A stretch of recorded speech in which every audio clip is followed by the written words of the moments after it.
Shipmates, Fleet K here with an update from My Navy HR on our continuing efforts to combat the coronavirus. First, thank you to all of our sailors, our families, and to every member of our military and civilian team. Thank you for your resilience and your flexibility. These are extraordinary times. They do call for some extraordinary measures. Despite some of the challenges or the obstacles that COVID-19 has created, we continue to keep our accession pipeline open, and we are continuing mission essential training.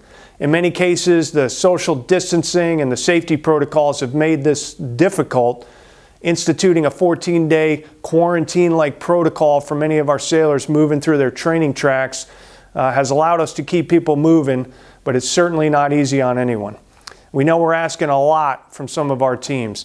At Recruit Training Command, we've instituted some of the most rigid controls, even requiring our division commanders, trainers, and support staff to move on to the base with the recruits. This is definitely not business as usual, but this is what we do. Some of the scenarios we're facing are beyond what our family care plans were designed to do. Now is the time for leaders to exhibit some creativity in managing our workforce and keeping us connected. Right now, the job for many of you is to simply follow the guidelines we've established to prevent yourself from getting the virus or from spreading the virus. For some, that means just go home and stay home. We need you to maintain your personal readiness so that you're ready to relieve the watch. While we work to keep our schoolhouses and our training pipelines open for business and to keep other critical HR functions running, there is no substitute for plain old teamwork and communication. Nothing beats an old school phone call right now. We've got the right policies in place, and we've got the authorization and entitlements that we need to take care of our people. Now we just have to work together to make this work. Speaking directly to our Chiefs Mess, we were built for this. Use every bit of your network to work through these challenges and keep the Navy running. We know that many of you just want to be at work, contributing directly to these mitigation efforts. I understand that, and that's why I love our Navy. But I've never had to work so hard to get some of our sailors to just go home and stay home. I'd like to update you now on some of the most recent things we've done in response to COVID-19. We've brought online additional staff at our two 24/7 call centers at My Navy Career Center. We've just pushed an update to our My Navy Family app that adds some more resource links that are especially relevant right now. We specifically added the Psychological Health Resource Center and the Navy and Marine Corps Public Health Center link. That app is available in the App Store now. The My Navy Family app is packed with information and links to all the resources that you need. I'm asking all of you, go to the Navy App Locker or wherever you download your apps from and get the My Navy Family app installed on your device. It's quick and it's easy. We're transporting the bulk of our sailors from boot camp to their follow-on training via military, air, and chartered buses just to ensure they don't come in contact with the virus. I'd love to give a big shout out to our reserve force for making those airlifts happen on really short notice. We've taken our transition assistance program completely online with great support from our career counselors. We'll make sure our sailors are prepared to transition out of the Navy even in this new process.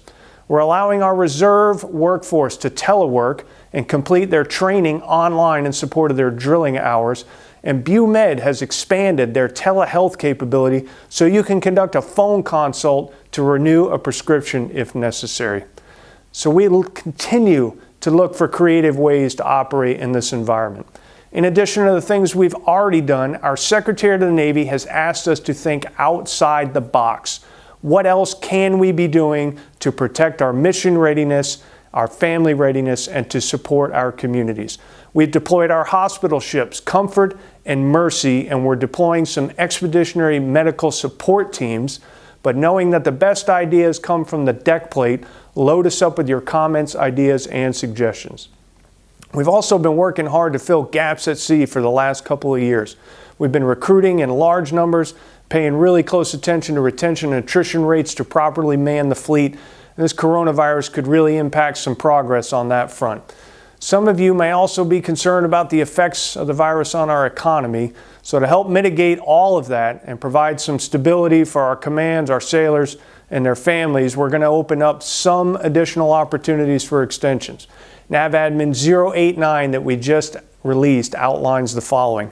Some sailors will be able to delay separation or retirement with priority given to those filling critical operational billets. Some will be eligible for continued sea duty incentive pay, but it really depends on the specific billet. Some sailors will be able to request higher tenure waivers, again, first targeting undermanned ratings and critical billets. For sailors who recently separated, we're looking at expansion of our targeted reentry program, and for sailors that were impacted by cancellation of the spring PFA, you can request extension through 31 December of 2020. That'll allow you to take in the fall PFA. For sailors affected by the selection board postponement, we'll promulgate additional guidance in future messages. So take a look at that NAVADMIN, work with your command if you're eligible, and if you desire an extension. We're not going to be able to have blanket approval for everyone, but we're going to lean forward as far as we can here. Okay, so let's answer a few questions straight off our Facebook page. Our first question comes from AOC Madeira. Chief Madeira is due to transition to the Fleet Reserve in September, and he wants to know, with all the transition classes being canceled, can he submit an extension for 6 to 12 months? Hey, thanks for this question, shipmate. Well, I'd say perhaps you may want to extend, and you may be eligible, but we'll have to work with your command and your community managers based on that NAVADMIN that we just put out. That said, we've canceled the in-person transition classes, but we can complete the training requirements online, and we can work through the medical and VA appointments on a case-by-case basis. Our command career counselors are the real experts here, and they can probably help us work through any challenges you encounter. We're trying to allow sailors to continue a transition out of the Navy. We know that this is a stressful time, that you may have already lined up a lot of things for your post-Navy life, and we want to work with you to hold to your timetable. If we just can't make it work, we can't get there from here, and you're interested in that extension, I'd encourage you to go ahead and apply then. Next, Kimberly Cordero is a spouse who wants to know if Recruit Training Command is still bringing in students, how are we protecting the families and the recruit division commanders? Kimberly, we've seen how contagious COVID-19 is, so we are creating a safe zone at RTC, and we're calling this a bubble. To do that, most of RTC's military staff will remain on base full-time for at least 30 days. That's about 900 of our incredible sailors. This makes a difficult shore duty a bit more difficult, but Rear Admiral Sands and the commander in charge of RTC have developed a plan that takes care of our shipmates. The small number of staff that will not be remaining on board the base will serve as a beach detachment. That team will support both the families and the RTC staff remaining on board the base. We know this is asking a lot, and we really appreciate the service and the sacrifice of our team and their families up in Great Lakes. So we'll conduct a medical check before a future sailor travels to RTC, and then we're screening them as they arrive. We'll place them into a holding company for 14 days. We'll practice social distancing and follow the protocols to keep them safe and healthy. By keeping the staff on board RTC, your families are also kept safer inside your own protected bubble. I hope this answers your question. Rebecca Miller asks about her spouse who is on temporary duty and told that he could proceed to his next duty station, and then a few days later was told to stop movement and hold in place.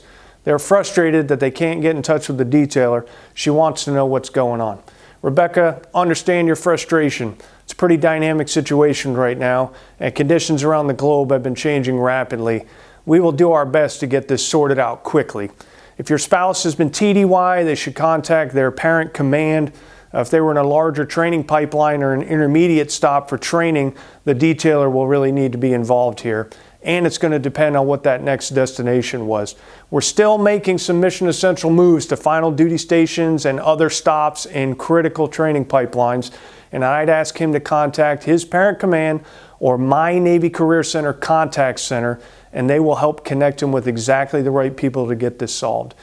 For everyone watching, if you have any questions on the status of your orders or any questions at all, I encourage you to call your chain of command and call our My Navy Career Center contact center.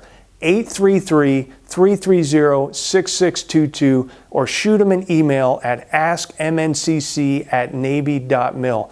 We have staff, operators, detailers working around the clock to get you answers. We're getting a ton of questions, and while we can't answer them all in these update videos, we're working hard to respond to everyone who needs support. Keep the questions coming. Be sure to follow us on Facebook, Instagram, Twitter, and YouTube at MyNavyHR. Stay safe, and we'll see you again soon.